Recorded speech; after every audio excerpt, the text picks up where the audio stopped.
প্রিয় দেশবাসী, শিশু, কিশোর কিশোরী, তরুণ তরুণী, ছাত্রছাত্রী, নারী পুরুষ, নবীন প্রবীণ, আপনাদের সকলের প্রতি আমার আন্তরিক সালাম ও গভীর শ্রদ্ধা। আসসালামু আলাইকুম। শুরুতেই আমি দেশের সবাইকে শুভেচ্ছা জানাচ্ছি। দীর্ঘ 17 বছর পর একটি উৎসব মুখর, অংশগ্রহণমূলক ও শান্তিপূর্ণ জাতীয় নির্বাচন সফলভাবে সম্পন্ন করার জন্য এই নির্বাচনের মাধ্যমে জনগণ, ভোটার, রাজনৈতিক দল, প্রার্থী, নির্বাচন সংশ্লিষ্ট প্রতিষ্ঠান ও আইনশৃঙ্খলা বাহিনী সম্মিলিতভাবে একটি প্রশংসনীয় নজির সৃষ্টি করেছে। ভবিষ্যতে বাংলাদেশের নির্বাচন কেমন হওয়া উচিত, এই নির্বাচন তার একটি উৎকৃষ্ট উদাহরণ হয়ে থাকবে। প্রিয় দেশবাসী, বিগত 18 মাস আমার উপর অর্পিত দায়িত্ব নিষ্ঠার সাথে পালন শেষে একটি নির্বাচিত সরকারের কাছে দায়িত্ব হস্তান্তরের প্রাক্কালে অন্তর্বর্তী সরকারের প্রধান উপদেষ্টা হিসেবে আজ আমি আপনাদের কাছ থেকে বিদায় নেবার জন্য উপস্থিত হয়েছি। আজ বিদায়ের দিনে 5ই অগস্টের কথা স্মরণ করে আপনাদের কিছু কথা বলব। কি মহা মুক্তির দিন ছিল সেদিনটি, সে কি আনন্দের দিন। বাংলাদেশিরা দেশে বিদেশে যে যেখানে ছিল আনন্দে চোখের পানি ফেলেছিল। দৈত্যের গ্রাস থেকে তরুণ ছাত্রছাত্রীরা দেশকে বের করে এনেছে, দেশ মুক্ত হয়েছে। কিন্তু দেশ সম্পূর্ণ অচল। এই অচল দেশটিকে কিভাবে সচল করা যাবে সেটা ছিল সবার মনে। অভ্যুত্থানের ছাত্র নেতারা ঠিক করল দেশকে সচল করার জন্য একটি সরকার লাগবে। সরকার গঠন ও চালাবার জন্য তারা আমাকে খবর দিল। আমি তখন বিদেশে, আমি দায়িত্ব নিতে রাজি না। তারা জাতির প্রতি কর্তব্য পালনের কথা বলে আমাকে রাজি করালো। 18 মাস পর এখন আমার যাওয়ার পালা। আমি আজ আমার কাজ হতে বিদায় নিতে আপনাদের সামনে এসেছি। আমাদের প্রথম কাজ ছিল দেশকে সচল করা। এটি ছিল সবচেয়ে কঠিন কাজ। যারা দেশকে লুটে পুটে খেত তারাই দেশের এই যন্ত্র চালাতো। তাদের একান্ত অনুগত লোকজন নিয়ে অভ্যুত্থানের সঙ্গে সঙ্গে সবাই পালিয়ে গেছে। বড় কর্তা পালিয়েছে, মাঝারি কর্তা পালিয়েছে, অন্যরা ভোল পাল্টিয়েছে অথবা আত্মগোপনে চলে গেছে। কেউ নানাজনের সুপারিশ নিয়ে আসছে, তারা অভ্যুত্থানের গোপন সৈনিক ইত্যাদি। সরকারের ভেতর যারা পালিয়ে যাননি তাদের মধ্যে কাকে বিশ্বাস করবেন, কাকে বিশ্বাস করবেন না, এটি মহাসংকট হয়ে দাঁড়ালো। যতই মৃতদেহের অঙ্গ প্রত্যঙ্গবিহীন দেহের সন্ধান আসছিল ততই তারা চিহ্নিত হচ্ছিল। সেই থেকে 18 মাস চলে গেছে। অবশেষে 12ই ফেব্রুয়ারি আসলো। 1.5 যুগ পরে দেশে একটি জাতীয় নির্বাচন এবং ব্যাপক সাংবিধানিক পরিবর্তনের জন্য সর্বসম্মত জুলাই সনদের উপর গণভোট অনুষ্ঠান হলো।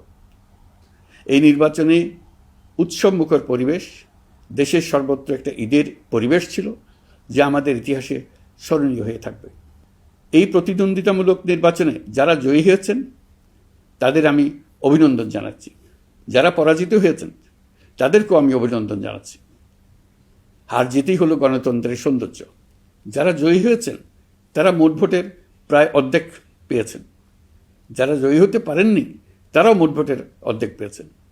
যারা জয়ী হতে পারেননি তারা এই জেনে আশ্বস্ত হবেন যে প্রায় অর্ধেক ভোটার আপনাদের উপর আস্থা রেখেছে। আগামী দিন নতুন সরকার দায়িত্ব গ্রহণ করবে। এর মাধ্যমে আমাদের 18 মাসের দায়িত্বের সমাপ্তি হবে। 24শে জুলাই মাসে বাংলাদেশের মানুষ এক অভূতপূর্ব অভ্যুত্থানের মধ্য দিয়ে তাদের মুক্তি, আকাঙ্ক্ষা ও মর্যাদার দাবি উচ্চারণ করেছিল। সেই সময় দেশ একটি গভীর রাজনৈতিক, অর্থনৈতিক, প্রাতিষ্ঠানিক ও মানবিক সংকটে নিপতিত ছিল। রাষ্ট্রযন্ত্রের উপর মানুষ আস্থা হারিয়ে ফেলেছিল। গণতন্ত্র হয়েছিল ধূলিসাৎ, ভবিষ্যৎ ছিল অনিশ্চিত। ঠিক সেই সংকটময় সময়ে আমাকে আহ্বান জানানো হয়েছিল একটি লক্ষ্য সামনে রেখে বাংলাদেশকে আবার স্বাভাবিক জীবনে ফেরানোর জন্য 3টি দায়িত্ব দেওয়া হয়েছিল: সংস্কার, বিচার এবং নির্বাচন। আমি ও আমার সহকর্মীরা সবাই আমরা সেই অঙ্গীকার রক্ষার চেষ্টা করে গেছি। কোথায় কতটুকু সাফল্য অর্জন করতে পেরেছি, কোথায় ব্যর্থ হয়েছি, সে বিচারের ভার আপনাদের উপর থাকলো। আমাদের প্রচেষ্টায় কোনো ঘাটতি ছিল না। আমরা মানবতা বিরোধী অপরাধ, দুর্নীতি ও অনিয়মের বিচার প্রক্রিয়াকে রাজনীতি ও প্রতিশোধের ঊর্ধ্বে রেখেছি। আমরা ভঙ্গুর প্রতিষ্ঠানগুলোর প্রশাসনিক, বাণিজ্যিক, আর্থিক সংস্কারে হাত দিয়েছি, যাতে ভবিষ্যতে কোনো সরকার জনগণের ইচ্ছার বিরুদ্ধে নিজেকে স্থাপন করতে না পারে। আর সর্বোপরি আমরা একটি উৎসবমুখর, অবাধ, নিরপেক্ষ, শান্তিপূর্ণ, পরিচ্ছন্ন ও বিশ্বাসযোগ্য জাতীয় নির্বাচনের আয়োজন করেছি, যার মাধ্যমে জনগণ আবার তাদের ভোটাধিকার ফিরে পেয়েছে। এই নির্বাচন কেবল একটা ক্ষমতা হস্তান্তরের প্রক্রিয়া নয়, এটি বাংলাদেশের গণতান্ত্রিক ব্যবস্থার নতুন অভিযাত্রার সূচনা, নতুন বাংলাদেশের জন্ম। এই অর্জনের পেছনে যারা ছিলেন, জুলাইয়ে রাস্তায় নেমে আসা প্রতিবাদকারী তরুণ তরুণীরা, সেই সাহসী মানুষগুলো, শহীদ ও আহতরা, তাদের প্রতি আমি গভীর শ্রদ্ধা ও কৃতজ্ঞতা জানাচ্ছি। তাদের অভূতপূর্ব ত্যাগ ছাড়া এই পরিবর্তন সম্ভব হতো না। এই প্রক্রিয়া সফল করতে দেশের আবালবৃদ্ধ বনিতা সকলেই সহযোগিতা করেছেন। প্রাতিষ্ঠানিক দিক থেকে দেশের রাজনৈতিক দলসমূহ, নির্বাচন কমিশন, সকল আইনশৃঙ্খলা বাহিনী, সশস্ত্র বাহিনী, সরকারি কর্মকর্তা কর্মচারী ও প্রশাসনের প্রতিটি স্তরের সদস্যরা আন্তরিক সহযোগিতা করেছেন। আপনাদের প্রতি আমার আন্তরিক কৃতজ্ঞতা রইল। আপনাদের ধৈর্য, পেশাদারিত্ব ও আস্থার উপর ভর করেই এই পথ চলা সম্ভব হয়েছে। প্রিয় দেশবাসী, 24-এর গণ-অভ্যুত্থানের সময় দেয়ালে দেয়ালে তরুণরা যে নতুন বাংলাদেশের স্বপ্ন এঁকেছিল, তার কেন্দ্র ছিল প্রাতিষ্ঠানিক সংস্কার।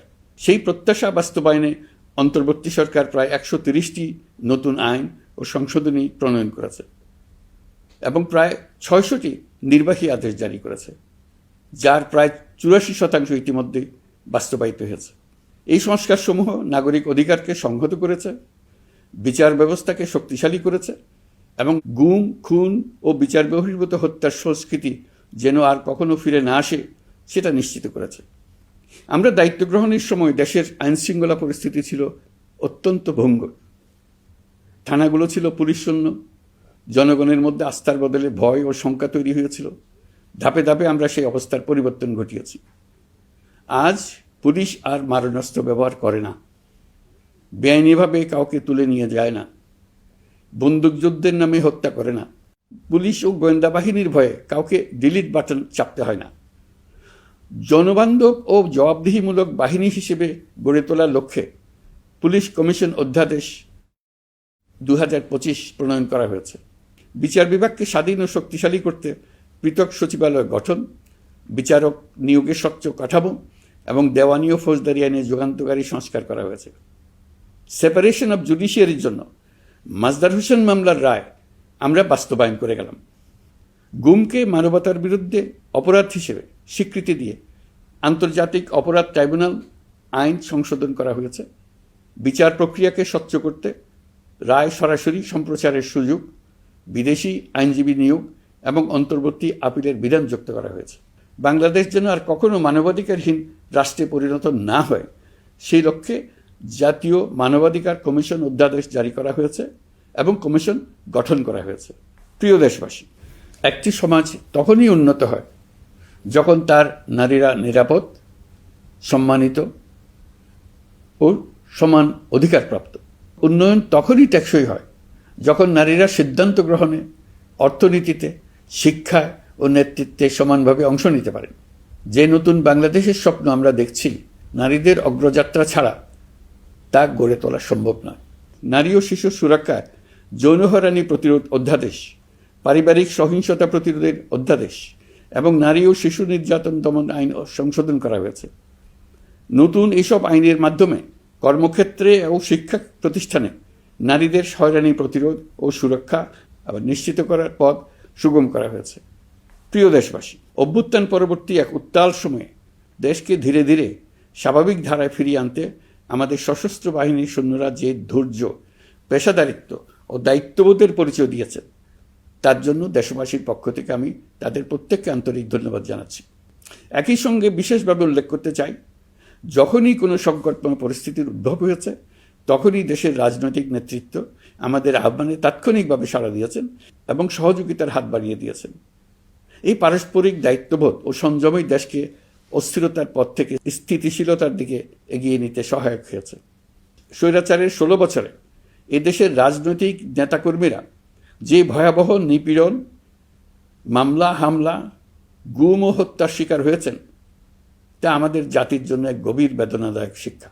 এই অভিজ্ঞতা আমাদের স্মরণ করিয়ে দেয় যাতে ভবিষ্যতে আর কখনো কোনো জালেম মাথাচাড়া দিয়ে উঠতে না পারে, যেন আর কখনো ফেসিবাদ প্রতিষ্ঠিত না হয়, শত শত আয়নাঘর সৃষ্টি না হয়, বিচার বহির্ভূত হত্যা ফিরে না আসে।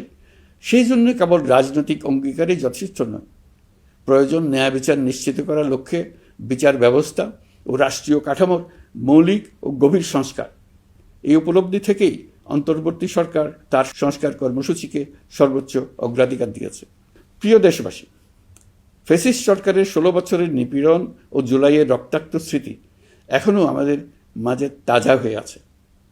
যারা ভয়াবহ নিপীড়ন ও নির্যাতন চালিয়েছে তাদের বিচার করা এবং যেন আর কেউ এ ধরনের দুঃশাসন কায়েম করতে না পারে সেটা নিশ্চিত করা আমাদের গুরু দায়িত্ব।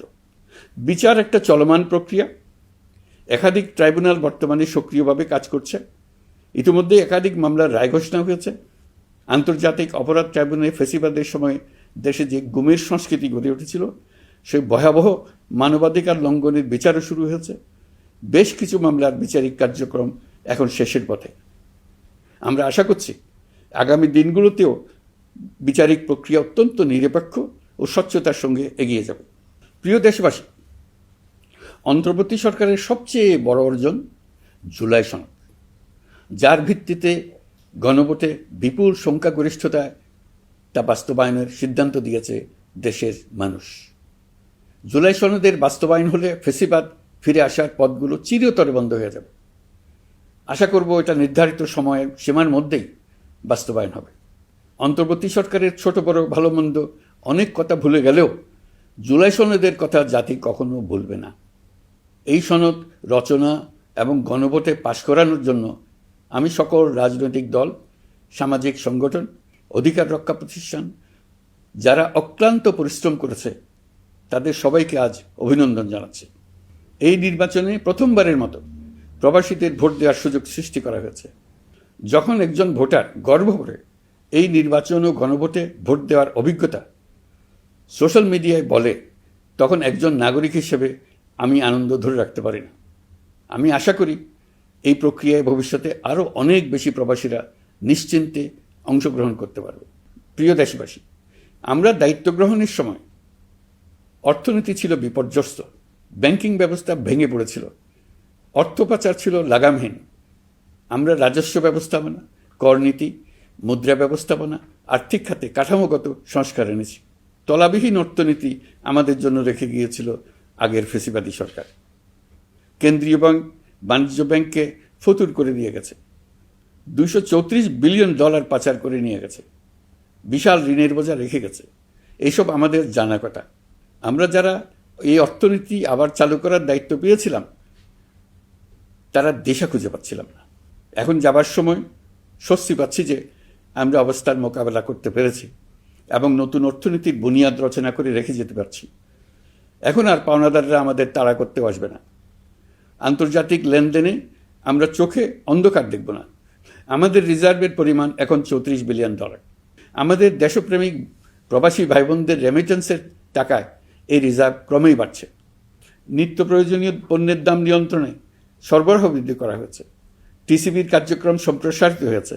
বাজার তদারকি ও মজুতদারির বিরুদ্ধে কঠোর ব্যবস্থা নেওয়া হয়েছে। এর ফলে খাদ্য মূল্যস্ফীতি উল্লেখযোগ্যভাবে কমেছে। শ্রমিক অধিকারকে মানবাধিকারের অংশ হিসেবে বিবেচনা করে আন্তর্জাতিক শ্রম সংস্থার গুরুত্বপূর্ণ কনভেনশনসমূহ অনুসমর্থন করা হয়েছে, যা কর্মক্ষেত্রে শ্রমিকের নিরাপত্তা ও মর্যাদা নিশ্চিত করবে। যুগান্তকারী নতুন শ্রম আইন প্রণয়ন করা হয়েছে।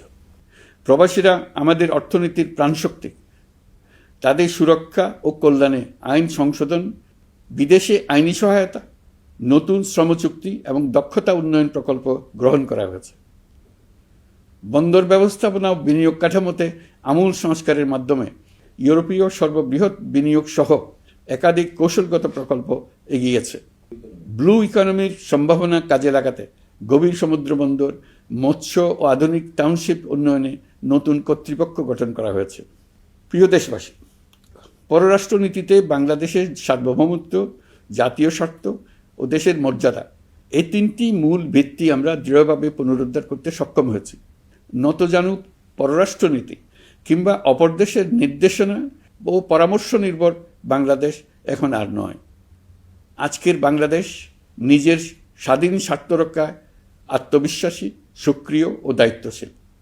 বিশ্বের সকল দেশের সঙ্গে পারস্পরিক সম্মান ও স্বার্থের ভিত্তিতে সম্পর্ক গড়ে তুলতে আমরা প্রতিশ্রুতিবদ্ধ।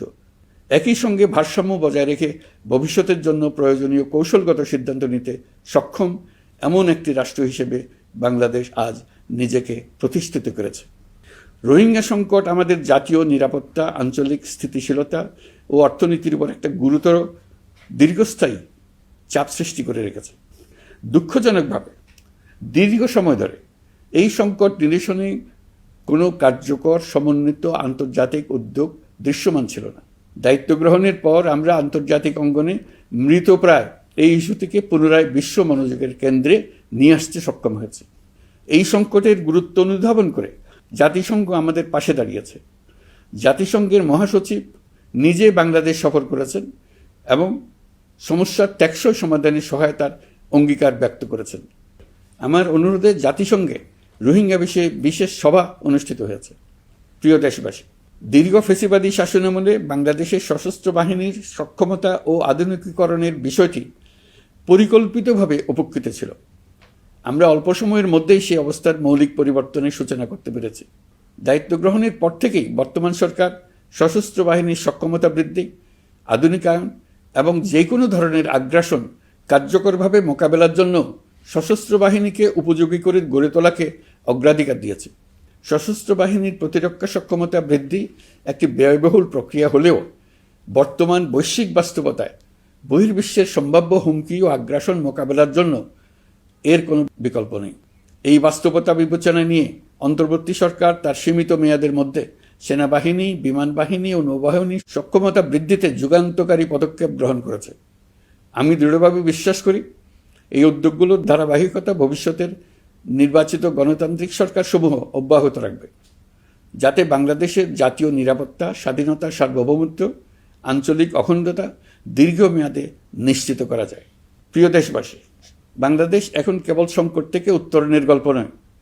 বাংলাদেশ আজ অমিত সম্ভাবনার দেশ। আমাদের ছেলে মেয়েরা অসীম সম্ভাবনা নিয়ে জন্মায়। এটি সাহসী, সৃজনশীল, উদ্যমী তরুণদের দেশ। তাদের দরকার উপযুক্ত শিক্ষা, বিশ্বমানের প্রশিক্ষণ এবং এমন একটি রাষ্ট্র ব্যবস্থা যেখানে মেধা ও পরিশ্রম ও সততার মূল্য আছে। সারা বিশ্বে অর্থনৈতিক কর্মকাণ্ড পরিচালনায় প্রতি বছর বিপুল সংখ্যক দক্ষ, কর্মঠ, শৃঙ্খলাবদ্ধ কর্মীর প্রয়োজন তৈরি হচ্ছে, আর বাংলাদেশে আছে কর্মক্ষম বিপুল তরুণ সম্প্রদায়। আমরা যদি এই বৈশ্বিক চাহিদা পূরণে উপযুক্ত পদক্ষেপ গ্রহণ করি, তাহলে জাপান, কোরিয়া, মধ্যপ্রাচ্য, ইউরোপ, উত্তর আমেরিকা সহ সবাই চাইবে বাংলাদেশের তরুণ তরুণীদের শ্রম, মেধা ও সৃজনশীলতা ব্যবহার করতে।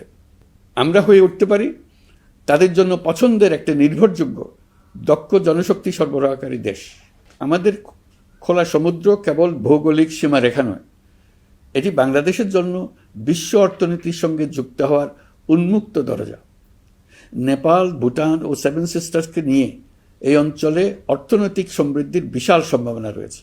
অর্থনৈতিক অঞ্চল, বাণিজ্যিক চুক্তি ও শুল্কমুক্ত বাজারে প্রবেশের সুযোগের মধ্য দিয়ে এই অঞ্চলে একটি বৈশ্বিক উৎপাদন কেন্দ্র হিসেবে গড়ে ওঠার শক্তিশালী ভিত্তি প্রতিষ্ঠিত হবে। আমাদের বন্দরগুলোর দক্ষতা আন্তর্জাতিক পর্যায়ে নেবার জন্য সেরা আন্তর্জাতিক বন্দর পরিচালনা কোম্পানির সঙ্গে চুক্তির কাজে আমরা অনেক এগিয়ে এসেছি। এর দক্ষতা বাড়াতে না পারলে আমরা অর্থনৈতিক অর্জনে পিছিয়ে যাব। প্রিয় দেশবাসী, সম্প্রতি বাংলাদেশের সঙ্গে যুক্তরাষ্ট্রের একটি গুরুত্বপূর্ণ দ্বিপাক্ষিক বাণিজ্য ও শুল্ক চুক্তি সম্পন্ন হয়েছে। এই চুক্তি কেবল একটি বাণিজ্যিক সুবিধা নয়, এটি বাংলাদেশের অর্থনীতি, কর্মসংস্থান, শিল্পায়ন এবং আন্তর্জাতিক কূটনৈতিক অবস্থানকে দীর্ঘমেয়াদে শক্তিশালী করার জন্য একটি কৌশলগত ভিত্তি হিসেবে কাজ করবে। এই চুক্তির ফলে যুক্তরাষ্ট্রের বাজারে বাংলাদেশের জন্য প্রযোজ্য পারস্পরিক শুল্কভার, রেসিপ্রোকাল ট্যারিফ 37% থেকে 19% কমে এসছে। এই চুক্তির একটা বিশেষ দিক হল যুক্তরাষ্ট্রে উৎপাদিত তুলা ও কৃত্রিম তন্তু ব্যবহার করে তৈরি পোশাক পণ্যে শূন্য পারস্পরিক শুল্ক সুবিধা। এটা একটা মস্ত বড় সুবিধা। এর মাধ্যমে যুক্তরাষ্ট্রের বাজারে শুল্ক সুবিধা পাওয়ায় বাংলাদেশি পোশাক আরও কম দামে যুক্তরাষ্ট্রে প্রবেশ করবে। যুক্তরাষ্ট্রের তুলা ব্যবহারের ফলে আমাদের সরবরাহ চেইন আরও বৈচিত্র্যময় ও স্থিতিশীল হবে। এটি বাংলাদেশের পোশাক শিল্পকে উচ্চ মূল্যের ও উন্নত মানের পণ্যের দিকে অগ্রসর হওয়ার সুযোগ করে দেবে। প্রিয় দেশবাসী, বাংলাদেশের অর্থনৈতিক ভবিষ্যৎ টেকসই, বৈচিত্র্যময় ও প্রযুক্তি নির্ভর করার লক্ষ্যে জাপানের সঙ্গে সম্পাদিত অর্থনৈতিক অংশীদারিত্ব চুক্তি একটি ঐতিহাসিক ও কৌশলগত অগ্রগতি। এই অংশীদারিত্বের একটি গুরুত্বপূর্ণ সুফল হল উৎপাদন ও রপ্তানির বহুমুখীকরণ। জাপানের সঙ্গে সহযোগিতার ফলে অটোমোবাইল যন্ত্রাংশ, ইলেকট্রনিক্স, রেলওয়ে সরঞ্জাম, গ্রিন টেকনোলজি এবং উচ্চমূল্যের শিল্পপণ্যে বাংলাদেশ ধাপে ধাপে যুক্ত হতে পারবে। এতে আমাদের ঝুঁকি কমবে এবং বৈশ্বিক বাজারে বাংলাদেশের অবস্থান আরও শক্তিশালী হবে। পৃথিবীর শিল্পোন্নত দেশগুলো আমাদের দেশে বিনিয়োগ করবে শুধু জাপানে শুল্কমুক্ত রপ্তানির সুবিধা গ্রহণ করার জন্য। প্রিয় দেশবাসী, আমরা চীনের সাথে আমাদের উন্নয়ন সহযোগিতা গভীরতর করেছি। গত বছর মার্চে বেজিংয়ে চীনের প্রেসিডেন্ট শি জিনপিংয়ের সাথে বৈঠকে আমরা দুদেশের মধ্যকার কৌশলগত অংশীদারিত্বকে নতুন পর্যায়ে উন্নীত করার প্রত্যয় ব্যক্ত করেছে। ইতিমধ্যে তিস্তা নদীর সামগ্রিক ব্যবস্থাপনা ও পুনর্বাসন প্রকল্পের বিষয়ে উল্লেখযোগ্য অগ্রগতি হয়েছে। নীলফামারীতে 1000 শয্যার একটি আন্তর্জাতিক মানের হাসপাতাল তৈরিতে দুদেশ একমত হয়েছে। এই কাজটি আমরা এগিয়ে নিতে পেরেছি। আমরা এমন একটি বাংলাদেশ গড়ে তুলতে চাই যে বাংলাদেশ শুধু স্বল্প মূল্যের শ্রমনির্ভর অর্থনীতি নয়, বরং দক্ষতা ও প্রযুক্তি ও মূল্য সংযোজন ভিত্তিক অর্থনীতিতে রূপান্তরিত হবে। তবে আমি স্পষ্টভাবে বলতে চাই, এই সম্ভাবনা বাস্তবে রূপান্তরিত হলে 3টি বিষয়ের কোনো বিকল্প নেই: শিক্ষা, প্রশিক্ষণ এবং সততা। অতীতে রাষ্ট্রীয় ব্যবস্থাপনায় সীমাহীন দুর্নীতি, অসততা, অনিয়ম ও জালিয়াতিকে উৎসাহিত করা হয়েছিল। সেই সংস্কৃতি আমাদের পেছনে টেনে রেখেছিল, আমাদের বিশ্বাসযোগ্যতা ক্ষুণ্ণ করেছিল। নতুন বাংলাদেশকে সেই পথ থেকে সরে আসতে হবে। আমাদেরকে প্রতিজ্ঞাবদ্ধ হতে হবে নিয়ম মানায়, প্রতিশ্রুতি রক্ষা, মান বজায় রাখা, রাষ্ট্রের প্রতিটি স্তরকে দুর্নীতিমুক্ত করায়, স্বচ্ছতা ও দায়বদ্ধতা নিশ্চিত করা। প্রিয় দেশবাসী, আমরা শূন্য থেকে শুরু করিনি, শুরু করেছি মাইনাস থেকে। ধ্বংসস্তূপ পরিষ্কার করে প্রতিষ্ঠান দাঁড় করিয়ে তারপরে সংস্কারের পথ ধরেছে। আজ অন্তর্বর্তী সরকার বিদায় দিচ্ছে, কিন্তু গণতন্ত্র, জবাবদিহিতা, বাক স্বাধীনতা, অধিকার চর্চার যে ধারা শুরু হয়েছে তা যেন কখনো থেমে না যায়। আমরা রাষ্ট্রীয় দায়িত্ব ছেড়ে গেলেও নতুন বাংলাদেশ গড়ার সার্বিক দায়িত্ব আমার, আপনার, আমাদের সবার। আমাদের সকলের দায়িত্ব দেশকে সত্যিকারের গণতন্ত্র হিসেবে পরিস্ফুটিত করা। জুলাই গণঅভ্যুত্থান আমাদের জন্য এই দরজা খুলে দিয়েছে। আমরা যদি স্বপ্ন, আকাঙ্ক্ষা ও শক্তিকে বাঁচিয়ে রাখতে পারি, তবে বাংলাদেশের অগ্রযাত্রা কেউ থামাতে পারবে না। গণঅভ্যুত্থানে যারা প্রাণ দিয়েছে, শরীরের অঙ্গ হারিয়ে দুঃসহ জীবনযাপন করছে, যাদের লাশ পুড়িয়ে ফেলা হয়েছে, যাদের লাশ এখনো খুঁজে পাওয়া যাচ্ছে না, যারা অল্পের জন্য বেঁচে গেছে, তাদের সকলের আত্মত্যাগকে এই জাতি যেন কোনোদিন ভুলে না যায়। প্রতিটি রাষ্ট্রীয় সিদ্ধান্ত গ্রহণে আমরা যেন তাদের ছবি মনে রেখে সিদ্ধান্ত নিই। আমাদের পরবর্তী প্রজন্মকে ক্ষমতাবানদের কিভাবে নিয়ন্ত্রণে রাখতে হয় সেই শিক্ষাটি যেন দিয়ে যেতে পারে। ক্ষমতাবানদের ক্ষমতা মানুষকে কীরকম মনুষ্যত্বহীন করে তুলতে পারে সেটা জাতির ইতিহাসে ধরে রাখার জন্য আমরা পলাতক প্রধানমন্ত্রীর বাসস্থান গণভবনকে জাতীয় জুলাই স্মৃতি জাদুঘর হিসেবে প্রতিষ্ঠিত করে রেখে যাচ্ছি। এখানে আপনাদের স্মৃতির বাস্তব নমুনা সংরক্ষণ করে রাখা হয়েছে। জাদুঘর যখন জনসাধারণের জন্য খুলে দেওয়া হবে, তখন আপনি যেখানেই থাকুন, দেশে থাকুন, বিদেশে থাকুন, আমি অনুরোধ করব আপনি সপরিবারে একবার এসে কিছুক্ষণ জাদুঘরে কাটিয়ে যাবেন। প্রিয় দেশবাসী, আসুন আমরা এমন একটি বাংলাদেশ গড়ি যেখানে সম্ভাবনা সীমাহীন আর স্বপ্নের কোনো সীমানা নেই।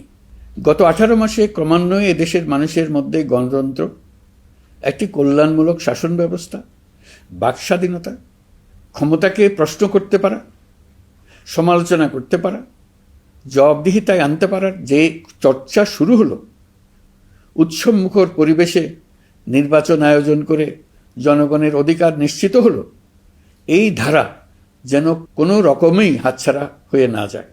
আমি বিশ্বাস করি বাংলাদেশের আপামর জনসাধারণ এবং সকল রাজনৈতিক পক্ষ ইস্পাত কঠিন ঐক্যের মাধ্যমে এই ধারাকে আগামী দিনগুলোকে রক্ষা করবে, সমৃদ্ধ করবে। অধিকারের বিষয়ে, দেশের স্বাধীনতা সার্বভৌমত্বের বিষয়ে পরবর্তী প্রজন্মের জন্য একটি সুন্দর বাংলাদেশ গড়ে তোলার প্রত্যয়ে দৃঢ় থাকতে হবে। দলমত, ধর্ম, বর্ণ, নারী পুরুষ নির্বিশেষে সবাইকে আহ্বান জানাই একটি ন্যায়ভিত্তিক, মানবিক ও গণতান্ত্রিক বাংলাদেশ গড়ে তোলার সংগ্রাম অব্যাহত রাখতে। এই আহ্বান জানিয়েই আমি অত্যন্ত আশাবাদের সঙ্গে আজ আপনাদের কাছ থেকে বিদায় নিচ্ছি। দেশের শিশু, কিশোর কিশোরী, তরুণ তরুণী, ছাত্রছাত্রী, নারী পুরুষ, নবীন প্রবীণ, আমার দায়িত্ব থেকে বিদায় নেবার এই প্রাক্কালে আপনাদের সকলের প্রতি আন্তরিক ধন্যবাদ জানাচ্ছি। আমার জন্য দোয়া করবেন। মহান আল্লাহ আমাদের সকলের সহায় হন। আল্লাহ হাফেজ।